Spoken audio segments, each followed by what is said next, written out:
அன்பு தமிழ் நெஞ்சங்களுக்கு ஆஸ்ட்ரோ தமிழ் மகளின் இனிய வணக்கங்கள். இன்றைய பதிவில் நவகோள்கள் இருந்தாலும் நமக்கு அதிர்ஷ்டத்தையும் செல்வத்தையும் அள்ளி தருவதாக சொல்லப்படுறது இந்த சுக்கிரன் தாங்க. அதனால தான் அவனுக்கு என்ன சுக்கிரன் உச்சத்தில் அப்படின்னும் சுக்கிர திசையில் அதிர்ஷ்ட காத்து அடிக்குது அள்ளி தருது அப்படின்னு சொல்லுவாங்க. இதையெல்லாம் கேள்விப்பட்டிருக்கோம். அப்படி மட்டும் இல்லைங்க, சுக்கிரன் நம்மளுடைய ஜாதகத்தில் எந்தெந்த இடத்துல இருந்தால் எப்படிப்பட்ட பலன் எப்படி அதிர்ஷ்டம் கிடைக்கும் அப்படின்னும் இருக்குதுங்க. அப்படிப்பட்ட இந்த சுக்கிரன் மீன ராசியில பிறந்தவங்களுக்கு உங்க பிறப்பு ஜாதகத்துல இந்த இடத்துல இருந்தா பேரதிர்ஷ்டம் உங்களுக்கு இந்த விஷயத்துல கிடைக்குங்க. அதைத்தான் இன்றைய பதிவுல பார்க்க போறோம். உங்க பிறப்பு ஜாதகத்தை ஃபர்ஸ்ட் எடுத்துக்கோங்க, பதிவினை பாருங்க. கண்டிப்பாக உங்களுக்கு யூஸ்ஃபுல்லாக இந்த பதிவு இருக்குங்க. நம்முடைய ஆஸ்ட்ரோ தமிழ் மகள் சேனல்ல ஏற்கனவே மீன ராசியில பிறந்த நண்பர்களுக்காக கனவு பலன்கள், வாழ்க்கையில எடுக்க வேண்டிய முக்கியமான 3 முடிவுகள் பற்றிய விஷயங்கள் மற்றும் உங்க வாழ்க்கையில 20 வயது முதல் 40 வயது வரை நடக்கக்கூடிய பலன்கள், அது மட்டுமல்ல மீன ராசியில பிறந்த நண்பர்களுக்கு காதல் பலன்கள் என பல பதிவுகள் பதிவிட்டிருக்கோம். அவற்றையெல்லாம் பார்க்க தவறினவங்க கீழே டிஸ்கிரிப்ஷன்ல லிங்க் இருக்கு, போய் பார்த்து தெரிஞ்சுக்கோங்க. நம்முடைய சேனலை விசிட் பண்ணியும் நீங்க பதிவினை தெரிந்து கொள்ளலாம். இன்றைய பதிவினை முழுமையாக பாருங்க. பதிவு பிடிச்சிருந்தா லைக் பண்ணி கமெண்ட் பண்ணி மற்ற நண்பர்கள் உறவினர்கள் பயன்பெற அவங்களுக்கும் ஷேர் பண்ண மறந்துடாதீங்க. மீன ராசியில பிறந்த நண்பர்களே, உங்களுடைய ராசி அதிபதி குரு பகவான்க, சுப கிரகம், நல்ல ஒரு கிரகம். ஆனா இந்த சுக்கிரன் இவரு காதலுக்கும் திருமணத்திற்கும் இயல் வாழ்க்கைக்கும் காரக கிரகம்ங்க. லௌகீக வாழ்க்கைக்கு காரக கிரகம். மது மாது முதல் வாழ்வின் அத்தனை சுகங்களையும் அள்ளி கொடுக்கக்கூடிய கிரகம்னா இந்த சுக்கிர பகவான்க. இவரு கொடுப்பதுல நல்லது கெட்டது என பாரபட்சம் பார்க்காதவர். ஆனா குரு பகவான் அப்படி இல்லை, நல்லதை மட்டுமே செய்யக்கூடிய கொடுக்கக்கூடிய கிரகம், நல்ல வழியில கொடுக்கக்கூடிய கிரகம்.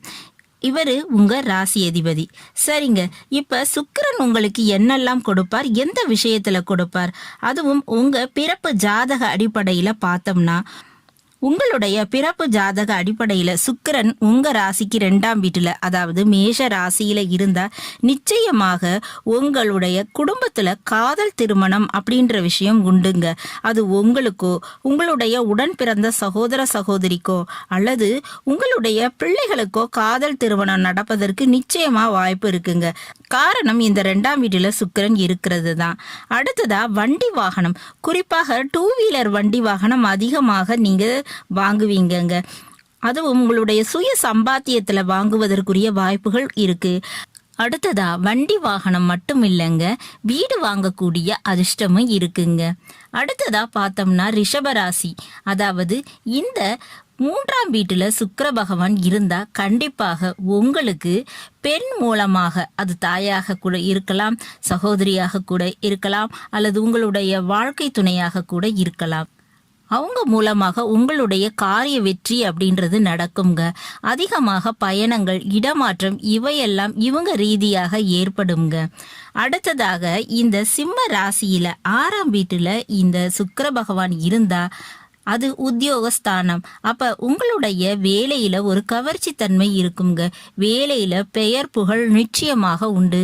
அதிகமாக என்ஜாய் பண்ணக்கூடிய ஒரு தொழிலினை பார்ப்பீங்க. அதுல நீங்க சாதிப்பீங்க. அது கலைத்துறையாக கூட இருக்கலாம்.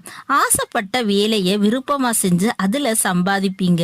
எல்லாருக்குமே விரும்பிய வேலை அமர்ந்துடாதுங்க. ஆனா கண்டிப்பாக நிச்சயமாக உங்களுக்கு விரும்பிய வேலை அமையும். அதன் மூலமாக பணம் புகழ் அதிகமாக கிடைக்கும். பிடித்ததை செஞ்சு பணத்தின சம்பாதிப்பீங்க, இப்படியும் சொல்லலாம்ங்க. அதுக்குரிய யோகம் இருக்குங்க. அடுத்ததா பார்த்தோம்னா சுக்கிர பகவான் உங்களுடைய பிறப்பு ஜாதகத்துல ராசிக்கு 8ஆம் வீடான துலா ராசியில இருந்தாரு அப்படின்னா வெளிநாட்டு யோக வாய்ப்புகள் நிச்சயமா உண்டுங்க. வேறு இனத்துல, வேறு மதத்துல, வேறு மொழியினை சேர்ந்தவரை வாழ்க்கை துணையாக நீங்க ஏற்றுக்கொள்வீங்க. அதுக்குரிய வாய்ப்புகள் இருக்குங்க.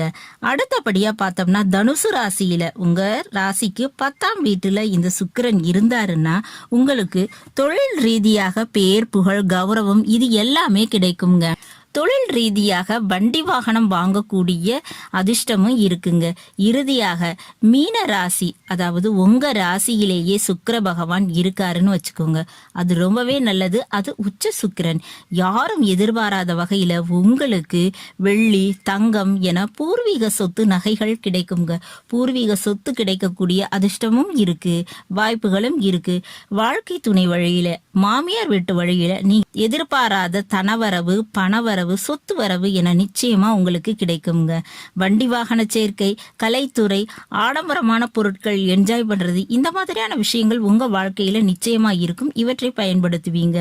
வசீகரமான ஒரு ஈர்ப்பு தன்மை அப்படின்றது உங்ககிட்ட இருக்குங்க. காதல் திருமணம் நடப்பதற்கு நிச்சயமா வாய்ப்பு இருக்குங்க. இப்படி இந்த சுக்கிரன் உங்க ராசியில இருந்தா பேரதிர்ஷ்டம் உங்களுக்கு இருக்குங்க. இப்படி இந்த பிறப்பு ஜாதக அடிப்படையில இந்த இடங்கள்ல இருந்தா இப்படிப்பட்ட அதிர்ஷ்டங்களை நீங்க உங்க வாழ்க்கையில சுக்கிர பகவான் மூலமாக அனுபவிப்பீங்க. அதுக்குரிய முயற்சியில ஈடுபட்டு அந்த அதிர்ஷ்டத்தை அள்ளி கொள்ளுங்கள். நல்லது நண்பர்களே, இந்த பதிவுல நாம மீன ராசியில பிறந்த நண்பர்களுக்கு பிறப்பு ஜாதகத்தின் ரீதியாக எந்த இடத்தில் சுக்கிரன் இருந்தா எந்த மாதிரியான அதிர்ஷ்டம் கிடைக்கும்ங்கிறது குறித்து பார்த்தோம். பதிவு உங்களுக்கு பிடிச்சிருக்கும் நினைக்கிறேன். பிடிச்சிருந்தா லைக் பண்ணி, கமெண்ட் பண்ணி மற்ற நண்பர்கள், உறவினர்கள் பயன்பெற அவங்களுக்கும் ஷேர் பண்ண மறந்துடாதீங்க.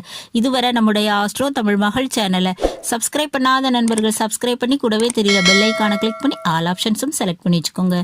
மீண்டும் ஒரு நல்ல வாய்ப்பினில் உங்கள் அனைவரையும் சந்திக்கிறேன். அதுவரை ஆஸ்ட்ரோ தமிழ் மகளின் அன்பு கலந்த வணக்கங்கள். நன்றி.